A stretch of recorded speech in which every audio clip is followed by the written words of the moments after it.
Ah, Pepay, nagka-jowa ka na ba? Oo, nagkaroon na ako ng boyfriend, si Jeffrey. Sinagot ko siya noon, pero na-realize ko na hindi ko pala talaga siya mahal. Na nabigla lang ako. Ikaw? Ako? Ay, naku, wala akong jowa. Tsaka matagal-tagal na.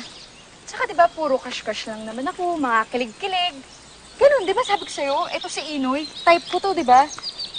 Pero, may nalaman kasi ako eh, na meron na pala tong ibang minamahal. Kaya, back out muna ako. Eh, syempre, ayoko naman magkagulo-gulo yung mga newfound friends ko, diba? Okay.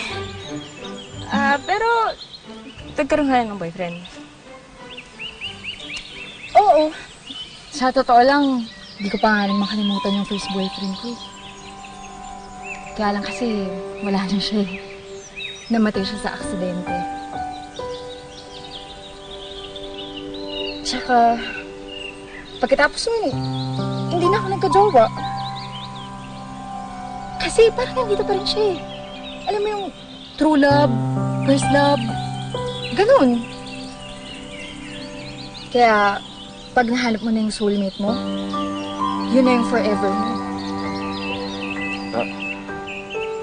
Soulmate? Forever? Ano yun? Ang soulmate, siya yung taong nakatakda para sa'yo. Yung forever naman, siya yung makakasama mo habang buhay. Inoy, ayun yung walang kamatayang pag-ibig. Yung itatayo mo lahat. Pati pamato, pamanggulo, ibibigay mo lahat. Kaya kung ako sa inyong dalawa, pag nakita niyo na yung soulmate niyo, huwag niyo na yung papakawalan.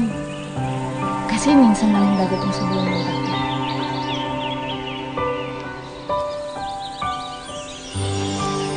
Oo nga.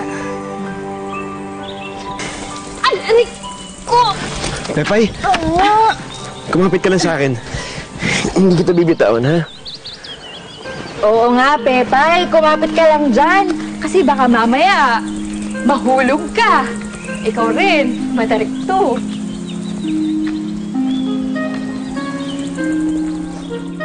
Halika na. Ano nangyari?